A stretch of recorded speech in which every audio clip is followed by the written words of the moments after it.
Hello and welcome, I'm Samantha Simmons. We begin in Libya, where there are fears that the number of people who've died in the catastrophic floods there could reach as many as 20,000. A tsunami-like river of floodwaters swept through the port city of Derna on Sunday after two dams burst. Joe Inwood has this report. Derna is a city overwhelmed. First by water, then by the scale of the humanitarian catastrophe the flooding has caused, and finally overwhelmed by grief at the loss of life. God give me patience, my heart is with you, this man cries as he sees the body of his young son. It's now becoming clearer that this was a natural disaster, but enabled by human actions. The Wadi Derna River had two dams, both failed. The upper one, 10 kilometres from the town, had a capacity of about 1.5 million cubic metres of water. When that burst, that water, with a weight of about 1.5 million tonnes, rushed to the sea, sweeping the second dam and about a quarter of the city with it. We had warned the authorities since last week, no, for years, that the dam had cracks and needs to be maintained. We said it and nobody listened to us, and now the whole of Derna is flooded.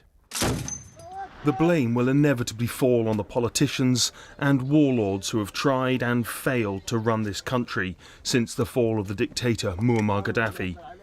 It is blame they will try and avoid. It has been an enormous shock, and I don't want to point the blame at anyone or create controversy. Even if all measures had been taken, there would have been losses, massive losses. While the overwhelming majority of victims will be Libyans, others were caught up in the disaster. 74 Egyptians, all from the same town, were swept out to sea. I've lost 4 members of my family, Hassan says. My son called his brother last Thursday for the last time, telling him that he will get clothes for the children. Oh, my dear son, he finishes.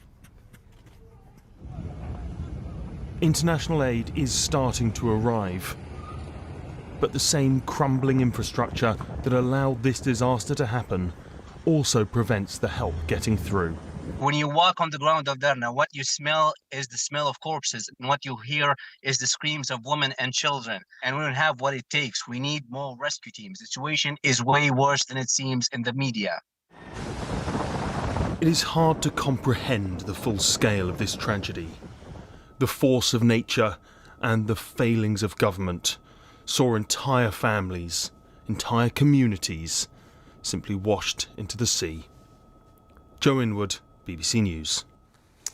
Well, live now to our Middle East correspondent Lena Sinjab, who's following all the developments. Lena, welcome to you. What aid is getting through to those who so desperately need it?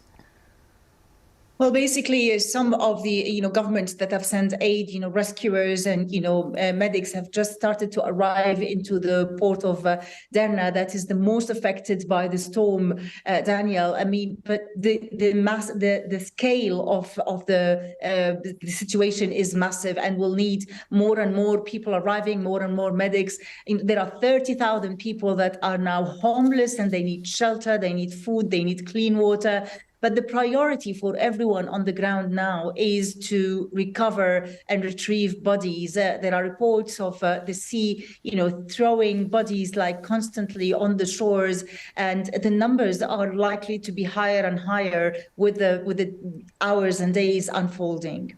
And we understand that the two opposing governments that run the country have agreed to work together. Tell us more about their efforts.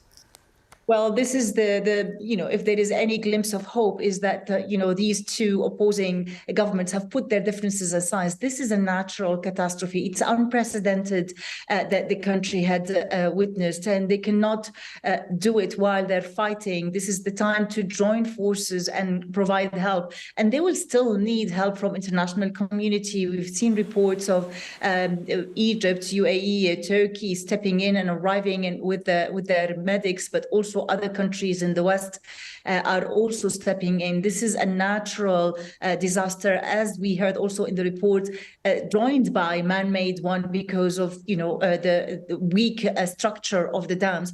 But the results of this and the price is going to be really high, and it's going to take weeks and probably months before rebuilding this area. But the priority now is counting the dead. Yeah, counting the dead and also retrieving the dead. There's a huge danger and concern about diseases now spreading, isn't there?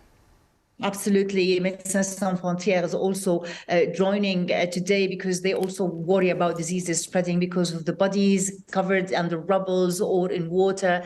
As we heard also from in the report that the smell that you can smell in the city is just all smell of dead bodies. So that's something that needs quick and swift action and needs like big number of forces who are experienced to find the bodies, probably also dogs to sniff the smell of bodies and find them and retrieve them and bury them duly. Okay, Lina Sinchar, thank you for bringing us up to date from Beirut.